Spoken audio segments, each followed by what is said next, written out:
Куда теперь идет русский корабль? США захватили 2 танкера теневого флота, 1 под российским флагом. Как ответит Москва? ТАСС уполномочен заявить. Протесты продолжаются, режим шатается. К силовикам обратился тот, приказы чьего отца беспрекословно исполняли спецслужбы и военные. Зеленский предложил США проделать то, что с Мадуро, еще с одним убийцей. Президент Украины назвал имя известного россиянина. Это войдет в учебники по военному делу. Сырский отчитался о новом рекорде в ВСУ. Такого не совершала ни одна армия в мире. За масштабной диверсией, которая парализовала европейскую столицу, увидели руку Москвы. В парламенте озвучили не только догадки, но и привели доказательства. Кадровое землетрясение в Киеве не закончено. Ключевая структура осталась без шефа. Озвучен неожиданный список кандидатов, на кого поставит президент. Судьба Гренландии и всего НАТО. Каковы настоящие планы Дональда Трампа? Это не должно было попасть в СМИ, но в команде президента проговорились. Об этих и других событиях к утру четверга, 8 января. Самые важные и срочные новости, эксклюзивные подробности вы смотрите информационный выпуск «Нехта». Оперативно о событиях в Украине, России, Беларуси и мире. Раньше и понятнее других. Все, что нужно знать сегодня.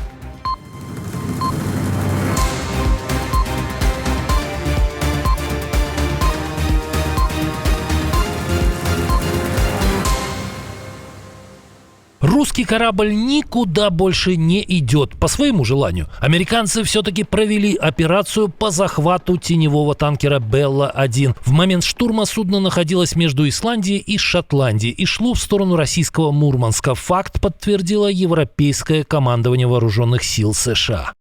Моторное судно «Белла-1» было задержано за нарушение санкций США. Судно было арестовано в Северной Атлантике на основании ордера, выданного Федеральным судом США. Более 2 недель назад танкер покинул прибрежные воды Венесуэлы, несмотря на блокаду США. Экипаж отказался от досмотра и по дороге срочно переобулся, сменил флаг на российский, а название на Маринера. В Вашингтоне считают судно частью теневого флота, который возит подсанкционную нефть в обход ограничений. Все это время американцы сопровождали корабль. Москва ранее без огласки попросила прекратить преследование, а The Wall Street Journal писал, что Россия даже отправила в Атлантику подлодку для сопровождения танкера. Первым в Москве отреагировал, кто бы вы думали, Минтранс. Ведомство одним предложением подтвердило, что на судне высадился десант ВМС США. После долгой паузы высказались и в российском МИДе, и заявление, которое цитирует ТАСС, совсем не похоже на привычный стиль Захаровой. С учетом поступающей информации о наличии среди экипажа российских граждан, требуем от американской стороны обеспечить гуманное и достойное обращение с ними, неукоснительно соблюдать их права и интересы, а также не препятствовать их скорейшему возвращению на родину. Но в Белом доме вынуждены были разочаровать российский МИД. Пресс-секретарь Кэролайн Левит сообщила, что экипаж танкера доставят в США, чтобы судить. И, как говорится, чтобы 2 раза не вставать, американцы захватили еще 1 теневой танкер. Это произошло уже в Карибском море. Информацию подтвердило Южное командование вооруженных сил США. Танкер «София», как сообщается, не имел государственной принадлежности. Один из самых известных оппонентов правящего иранского режима, сын свергнутого шаха Реза Пехлеви, обратился к тем, кто может положить конец насилию, к тем, кто носит форму. В то время, когда храбрый и сплоченный народ Ирана строит и пишет историю, мой вопрос к вам таков. На какой стороне истории вы встанете? На стороне преступников или на стороне народа? В эти решающие моменты я ожидаю, что вы вернетесь в объятия нации и будете использовать свое оружие не для того, чтобы стрелять в людей, а для того, чтобы защищать их. Тем временем протесты в стране не стихают. Ранее стало известно о захвате восставшими 2 городов. ВСУ переписывают историю войны. Александр Сырский поделился новым рекордом. Только украинские дроноводы обезвредили за последний месяц более 33 тысяч захватчиков. Примерно столько же, сколько Россия смогла призвать за тот же период. Главнокомандующий ВСУ подчеркнул, речь идет только о подтвержденных на видео потерях. 2025 год Сырский называет годом большого рывка для дронов. Только за декабрь беспилотные летающие аппараты выполнили около 350 тысяч задач. Но есть еще и наземные роботизированные комплексы. За ними почти 2100 выездов. Количество пораженных целей выросло на 31%. В новом году ВСУ собираются нарастить этот эффект.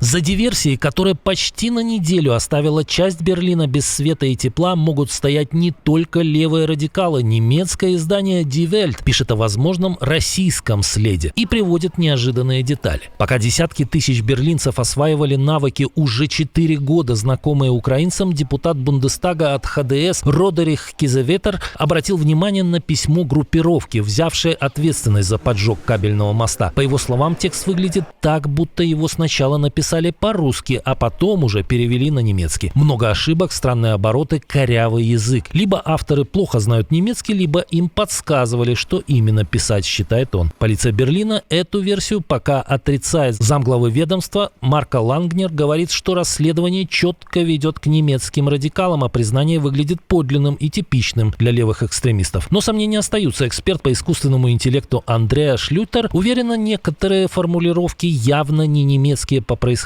В то же время журналистка Штерн Мириам Хольштайн указывает на всегда довольно запутанный язык в письмах леворадикальных групп. Получается, что новые немецкие большевики просто плохо образованы? Может, они и «Капитал» Маркса не читали? Президент Украины предложил Соединенным Штатам новую цель, комментируя недавнюю поимку диктатора Венесуэлы. Отвечая на вопросы журналистов, Владимир Зеленский назвал имя известного россиянина. Будь ласка, ось вам приклад з Мадуро. Так, провели операцію. Провели. Результат всі бачили. Весь світ. Швидко це зробили. Ну, нехай вони зроблять якусь операцію з цим, з Кадировим, з цим вбивцею. Може, тоді Путін побачить це і задумається. Ранее Кадыров заявил, что готов выкрасть Зеленского из Киева, просто ждет приказа Путина. Дон. Чувствую, комментариев будет много. Обязательно почитаю.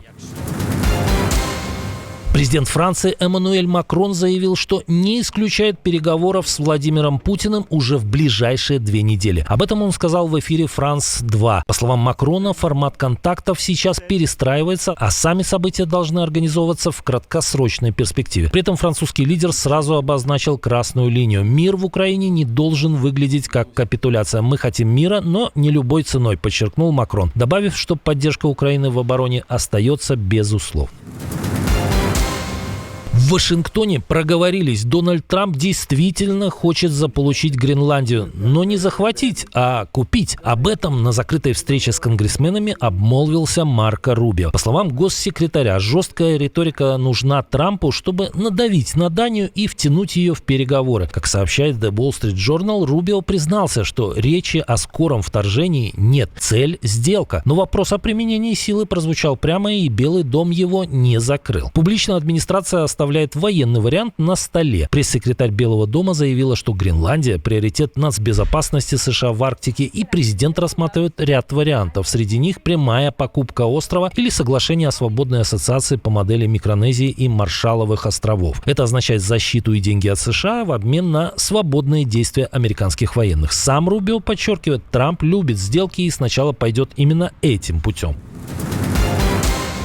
Арест Мадуро не стал реальной сменой режима. Об этом заявил The New York Times бывший спецпосланник США по Венесуэле Элиот Абрамс. По его словам, власть в Каракасе осталась у той же криминальной хунты, а временное руководство во главе с Делси Родригес лишь консервирует старую систему. Абрамс жестко критикует главу Белого дома за плавный транзит. Он считает иллюзией надежды, что окружение Мадуро само пойдет на демократию. Эти элиты, по его словам, завязаны на наркотрафик, коррупцию и тяжелые преступления. преступления и не готовы уходить, даже в обмен на амнистию. Более того, Венесуэла остается узлом внешнего влияния Ирана, Хизбаллы, России и Китая. Вывод Абрамса прямой. США нужны более жесткие действия. Он призывает открыто поддержать демократическую оппозицию, признать Эдмундо Гонсалеса легитимным президентом и давить через санкции, нефтяные доходы и угрозу силовых шагов. Стоит отметить, что Элиот Абрамс, старый деятель именно республиканской партии, занимал значимые посты в администрациях Рейгана, Буша, а Венесуэлой занимался в первый срок Трампа.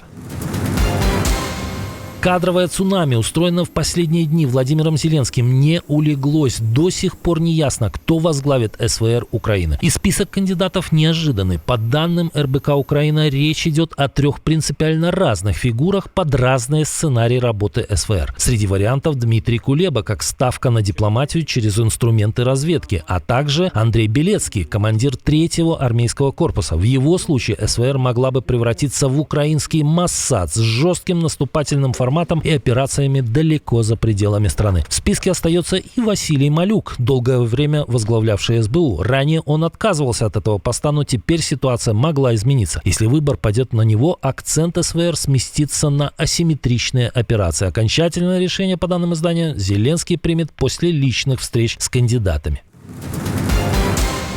На фоне новых успешных операций США по захвату теневых танкеров и пока в Кремле формулируют хоть какой-то ответ на эти действия Вашингтона, Дональд Трамп высказался о России. Президент США опубликовал новый пост в своей соцсети. Без моего вмешательства Россия уже сейчас контролировала бы всю Украину. Помните также, что я единолично завершил 8 войн, а Норвегия, член НАТО, глупо решила не дать мне Нобелевскую премию мира. Но это не имеет значения. Важно то, что я спас миллионы жизней. Будь моя воля, я бы за одного Мадуро ему дал премию, а за мир в Украине, если получится, готов даже расцеловать. Уверен, что многие со мной не согласятся. Делитесь мнениями в комментариях. А в прошлом выпуске мы вам рассказывали о том, на какие уступки Вашингтону уже пошел венесуэльский режим, что от него еще требует Белый дом и как это может ударить по России и Китаю. И как Путина напугала поимка Мадуро. Обязательно посмотрите, если еще не видели. И подписывайтесь, чтобы не пропустить ничего важного.